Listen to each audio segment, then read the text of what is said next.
இயேசு கிறிஸ்துவின் இனிய நாமத்தில் உங்களுக்கு என் வாழ்த்துக்களை தெரிவித்துக் கொள்கிறேன். ஒரு வார்த்தை சொன்னால் போதுமே சேனலின் 99வது செய்திக்கு உங்களை வரவேற்கிறேன். பிரியமானவர்களே, ஒவ்வொரு மனிதனும் கண்டிப்பாக தெரிந்து கொள்ள வேண்டிய மிக முக்கியமான ஆவிக்குரிய ஆன்மீக காரியங்களை இந்த யூடியூப் சேனலில் பார்த்து கொண்டிருக்கிறோம். அவற்றில் கடவுள் தம் மக்களுக்கு வாக்களித்த நல்ல தேசமாகிய கானான் தேசமும் உள்ளடங்கும். கடந்த 17 செய்திகளின் மூலமாக கானான் தேசத்தின் நன்மைகளையும் வளங்களையும் அதன் ஆவிக்குரிய அடையாளங்களையும் மற்றும் கானான் தேசத்திற்குள் நுழைய அதை சொந்தமாக்க நம் முன் வைக்கப்பட்ட நிபந்தனைகள் என்னவென்றும் அவற்றில் சிலவற்றையும் பார்த்தோம். அதன் தொடர்ச்சியாக வருகின்ற செய்திகளின் மூலமாக மீதமுள்ள நிபந்தனைகளையும் ஒவ்வொன்றாக பார்க்க போகின்றோம். எனவே சற்று கவனம் செலுத்தி இந்த செய்தியை கேட்கும்படியாக உங்களை வேண்டிக் கொள்கிறேன். கடந்த 2 செய்திகளில் 4 நிபந்தனைகளை பார்த்தோம். அதை சுருக்கமாக சொல்ல விரும்புகின்றேன். கானான் தேசமானது ஒரு தனிப்பட்ட நபருக்கு வாக்களிக்கப்பட்ட தேசமில்லை. எனவே கானான் தேசத்திற்குள் நுழைவது, சொந்தமாக்குவது ஒரு கூட்டு விசுவாசிகளுக்கான காரியம்.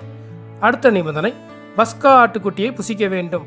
பஸ்காவை தொடர்ந்து கிறிஸ்துவை நாம் மன்னாவாக அனுபவிக்கிறோம்.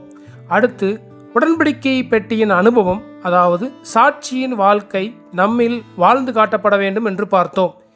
இதைத் தொடர்ந்து இன்று ஆசரிப்பு கூடாரத்தை பற்றிய காரியத்தையும் அதன் ஆவிக்குரிய அடையாளம் நம் முன் வைக்கும் நிபந்தனை என்னவென்று பார்க்க போகின்றோம். ஆசரிப்பு கூடாரத்தை பற்றி நாம் தெரிந்து கொள்ள யாத்திராகமம் 26ஆம் அதிகாரத்தை முழுமையாக வாசிக்க வேண்டும். அங்கு மூடுதிரைகள், பலகைகள், வளையங்கள், கொக்கிகள், வெள்ளி மற்றும் வெண்கல பாதங்கள், தாழ்பால்கள், தூண்கள் என்று பலவிதமான காரியங்களை கொண்டு கூடாரமானது கட்டப்படுகிறது. ஒவ்வொன்றின் மூலப்பொருட்கள், அதன் அளவுகள், நிறங்கள் மற்றும் வடிவத்திற்கேற்ப பல ஆவிக்குரிய அர்த்தங்கள் இருக்கிறது. அவை ஒவ்வொன்றையும் மற்றொரு செய்தியில் விவரமாக பார்ப்போம். இன்று இந்த செய்தியில் கூடாரம், திரைகள், பொன், மரப்பலகை மற்றும் மகிமை என்ற காரியங்களின் ஆவிக்குரிய அடையாளங்களையும் அது எப்படிப்பட்ட நிபந்தனை அல்லது தகுதிகளை நம் முன் வைக்கிறது என்றும் பார்க்க போகின்றோம். முதலாவது, கூடாரம் என்பது சாட்சி பெட்டியின் பெரிதாக்கமாகும். கடந்த செய்தியில் பார்த்தது போல சாட்சி பெட்டி பரிபூர்ணமான தேவனை தனக்குள் கொண்ட கிறிஸ்துவை அடையாளப்படுத்துகிறது. மிக குறிப்பாக சாட்சி பெட்டி கிறிஸ்துவில் தேவனின் வெளியரங்கம், தேவனின் வெளியாக்கம் என்று பார்த்தோம். எனவே சாட்சி பெட்டியை தம்முள் கொண்ட கூடாரம் சாட்சி பெட்டியின், அதாவது தேவனின் முழுமையான வெளியாக்கத்தின் பெரிதாக்குதலை குறிக்கிறது. ஏனென்றால் பெட்டி மரத்தால் செய்யப்பட்டது, மரம் பொன்னால் மூடப்பட்டிருந்தது. அதுபோலவே கூடாரத்தின் பெரும்பான்மையான பகுதியும் அதே வகையான கட்டுமான பொருட்களாலே உருவாக்கப்பட்டு இருந்தது. ஆகையால் கூடாரம் பெட்டியின் விரிவாக்கமாகும். வேறு வார்த்தைகளில் சொன்னால் விரிவாக்கப்பட்ட பெட்டியே கூடாரமாகிறது. ஆவிக்குரிய பார்வையில் இந்த கூடாரம் கிறிஸ்துவின் சரீரத்தை அடையாளப்படுத்துகிறது. கூடாரத்தில் உள்ள 48 மரப்பலகைகள் கிறிஸ்துவின் சரீரத்தில் உள்ள அவயவங்களாகிய விசுவாசிகளை அடையாளப்படுத்துகிறது. இன்று சபைகளில் அநேக அவயவங்கள், அதாவது மரங்கள், தெய்வீக பொன்னினால் ஒன்றாக சேர்த்து கட்டப்பட்டு இணைக்கப்பட்டிருப்பதன் மூலம் அவர்கள் ஒன்றாக இருக்கிறார்கள். அதாவது அவர்கள் பொன்னால் மூடப்பட்டு ஒவ்வொருவரோடு இணைக்கப்பட்டிருக்கிறார்கள். பொன்னால் செய்யப்பட்ட வளையங்கள், சட்டங்கள் இவற்றை விட்டு வெளியே வந்துவிட்டால் பலகைகள் மற்றொரு பலகைகளோடு சேர்க்கப்பட முடியாது, இணைக்கப்பட முடியாது. அதாவது சபை ஐக்கியத்தை விட்டு சக விசுவாசிகளை ஒதுக்கி தன்னுடைய ஆவிக்குரிய அனுபவத்தை மாத்திரம் நம்பி ஒருவர் வாழ்ந்தால் அவர் தன்னைத்தானே சரீரத்தின் கட்டமைப்பிலிருந்து தனிமைப்படுத்திக் கொள்கிறார் என்ற அர்த்தம். சரீரமாகிய சபை என்று சொல்லும்போது அது தனித்தனி கற்களை, தனித்தனி பலகைகளை, தனித்தனி விசுவாசிகளை சொல்லவில்லை. மாறாக சேர்க்கப்பட்ட, கட்டப்பட்ட, இணைக்கப்பட்ட விசுவாசிகளின் ஒரு ஆவிக்குரிய ஐக்கியத்தை பற்றிய காரியமாக இருக்கிறது. எனவே ஒருவர் ஏதோ ஒரு காரணத்தினால் யாரையோ பிடிக்காததினால் இப்படிப்பட்ட கட்டுதலிலிருந்து, பொன்னின் மூடுதலிலிருந்து பிரிந்து தனியாக வாழ்ந்தால் அவர் மூலம் தேவனுடைய வெளியாக்கம் நிச்சயமாக இருக்க முடியாது. ஏனென்றால் தேவன் கூடாரத்தின் மூலமாக, அதாவது பொன்னினால் மூடப்பட்ட கட்டப்பட்ட பல பலகைகள் மூலமாக, அதாவது பல விசுவாசிகளின் மூலமாக கூட்டான முறையில் வெளியாக்கப்படுகிறார். எனவே எந்த தனி கிறிஸ்தவனுக்கும், எந்த தனி ஊழியருக்கும், எந்த தனி விசுவாசிக்கும் இது பொருந்தாது. இப்படிப்பட்ட கூட்டான கூடாரத்தின் அனுபவம் இல்லாத எவரும் எல்லாம் உள்ளடங்கிய கிறிஸ்துவாகிய கானான் தேசத்திற்கு நுழையும் தகுதியை இழந்து விடுகிறார்கள். எனவே தேவனுடைய வெளியரங்கமும் வெளியாக்கமும் ஆகிய கிறிஸ்துவை நாம் மையமாக கொண்டிருக்க வேண்டும். நாம் இந்த கிறிஸ்துவின் பெரிதாக்கமாகவும் இந்த கிறிஸ்துவுக்கான கூடாரமாகவும் இருக்க வேண்டும். இதுவே நாம் கானான் தேசத்தை சுதந்திரித்துக் கொள்ளும் உடமையாக்கும் வழியாக இருக்கிறது. மேலும் இவ்வாறு நாம் பெட்டியை மையமாக கொண்டிருக்கும் போது இந்த பெட்டியின் பெரிதாக்கமாகிய கூடாரமாக ஒன்று கட்டப்படும் போதும் தேவனுடைய மகிமை இறங்கி வந்து கூடாரம் முழுவதையும் நிரப்புகிறது. எப்போது நாம் பெட்டியின் வெளியாக்கமாகவும் கிறிஸ்துவின் பெரிதாக்கமாகவும் மாறுகிறோமோ அப்போதுதான் நாம் தேவனுடைய மகிமையால் நிரப்பப்படுவோம். நாம் எந்த முறைப்படி கூடுகிறோம், எவ்வாறு கூடுகிறோம் என்பதை விட ஒரு கூடாரமாக கட்டப்பட்டு கூடுவோம் என்றால் அங்கு தேவனுடைய மகிமை நம்மோடு இருக்கும். சரி, மகிமை என்றால் என்ன? மகிமை என்பது தேவனுடைய பிரசன்னத்தை மனிதன் தன் உணர்வினால் உணர்ந்தறிவதாகும். நாம் எப்போது தேவனுடைய பிரசன்னத்தை உணர்கிறோமோ அதுவே மகிமை. அப்படி என்றால் இந்த மகிமை எங்கு இருக்கிறது? இந்த மகிமை பெட்டியை தன்னில் மையமாக கொண்டுள்ள பெட்டியின் விரிவாக்கமாக உள்ள கூடாரத்தில் இருக்கிறது. ஒரு மின்சார ஒளிவிளக்கின் மூலம் தேவனுடைய மகிமையை விளக்கி காட்டலாம். மின்விளக்கு மின்சாரத்தின் மகிமையை வெளிக்காட்டுவதற்கான ஒரு உபகரணமாகும். இந்த மின்விளக்கு மின்சாரத்துடன் இணைக்கப்படாவிட்டால் அதற்கு வெளிச்சம், அதாவது மகிமை இருக்காது. சொல்லப்போனால் அதற்கு அர்த்தமே இல்லை. எனவே மின்சாரத்தை இயக்கிவிடும் போது மகிமை மின் விளக்கை நிரப்புகிறது. எல்லாரும் அதை பார்க்கலாம், எல்லாரும் மகிமையை உணரலாம், அறியலாம்.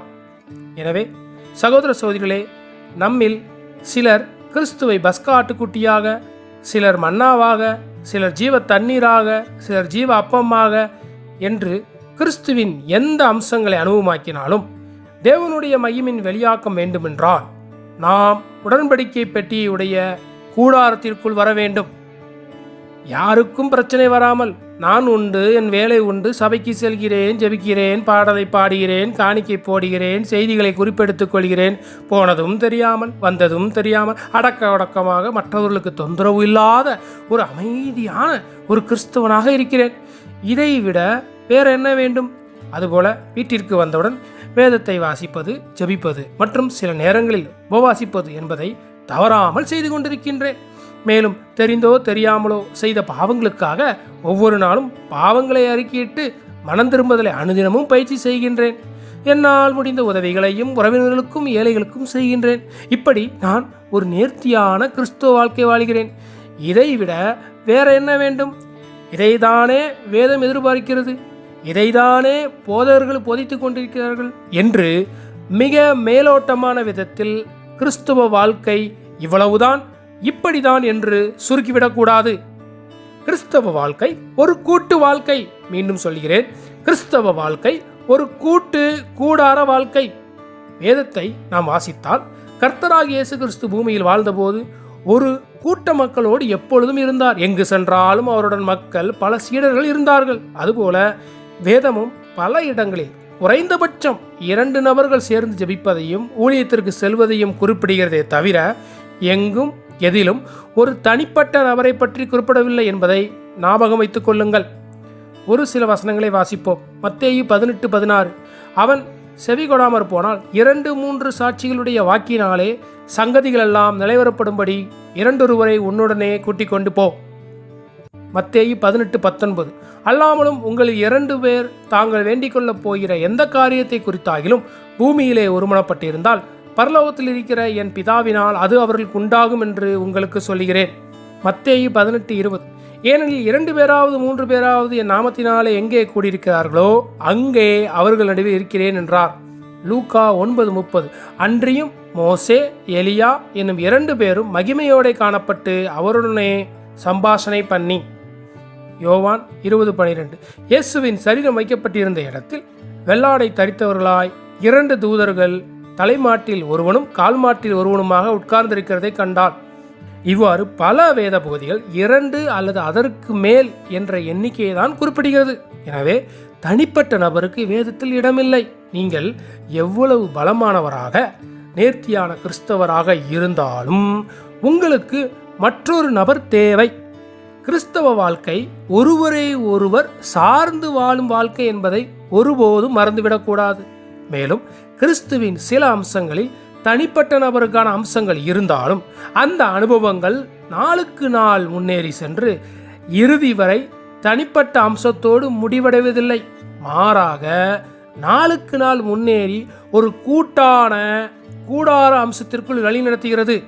சுருக்கமாக சொன்னால் கிறிஸ்துவை பற்றிய தனிப்பட்ட அனுபவங்கள் எல்லாம் கூட்டு வாழ்க்கைக்காகவே என்பதை ஒருபோதும் மறந்துவிடக்கூடாது. ஒருவேளை இல்லை எனக்கு இந்த தனிப்பட்ட அனுபவமே போதும் என்று யாரோடும் கட்டப்படாமல் எவரையும் சார்ந்து கொள்ளாமல் இருக்கக்கூடிய ஒருவர் இறுதி வரை கிறிஸ்துவின் பிரசன்னத்தை கொண்டிருக்க முடியாது, கிறிஸ்துவின் மகிமையை அனுபவமாக்க முடியாது. ஏனென்றால் கிறிஸ்துவின் பிரசன்னம், அதாவது மகிமை, தனிப்பட்ட நபருக்கு இல்லை, மாறாக ஒரு கூட்ட விசுவாசிகளுக்கானது. அதாவது கட்டப்பட்ட கூட்டு விசுவாசிகளை குறிக்கின்ற கூடாரத்திற்கானது. இஸ்ரேல் ஜனங்கள் 40 வருடம் வனாந்தரத்திலே அலைந்து திரிந்த போது பகலிலே மேகஸ்தம்பமாகவும் இரவிலே அக்னி ஸ்தம்பமாகவும் தேவன் தம்முடைய பிரசன்னத்தை ஒரு தனிப்பட்ட நபருக்கு தரவில்லை, மாறாக முழு இஸ்ரேல் ஜனக்கூட்டத்திற்கும் தந்தார் என்று நாம் பார்க்கிறோம். ஒரு ஊழியக்காரர் இவ்வாறு சொல்கிறார்: கிறிஸ்துவின் பிரசன்னமே இப்பிரபஞ்சத்தின் மாபெரும் உன்னதமான ஒப்பற்ற ஆசீர்வாதம்.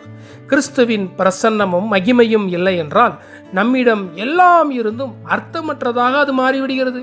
பெயர் இருக்கலாம், புகழ் இருக்கலாம், கட்டுமஸ்தான உடல் இருக்கலாம், நண்பர்கள் கூட்டம் இருக்கலாம், உற்றார் உறவினர் இருக்கலாம், என்று எது இருந்தாலும் தேவனுடைய பிரசன்னமும் அதன் மகிமையும் இல்லை என்றால் அவைகள் எல்லாம் அர்த்தமற்றது.